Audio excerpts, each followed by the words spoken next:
Good morning po sa lahat. Ito na po yung una kong video na kung paano naging 16 na alas ang ating 4 na baraha.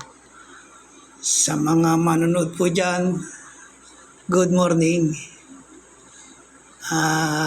Mga kaibigan, mga lodi, yo asobi. Ang yo asobi po ay English. English po ng idol.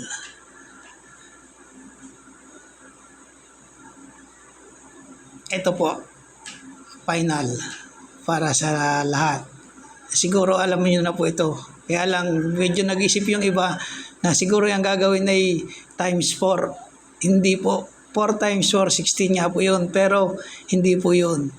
Ito po ay logic ta. Ang alas po ay naging, umpisa po dito tayo sa alas 2. Alas 3, alas 4, alas 5, alas 6, alas 7, alas 8, alas 9, alas 10, alas 11, alas 12. Bali po yun ay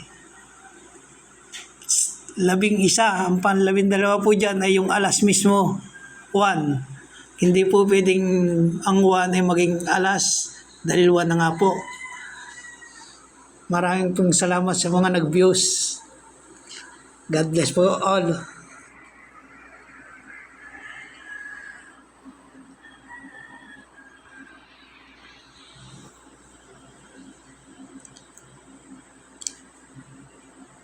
Thank you po sa inyong lahat. Magandang umaga po.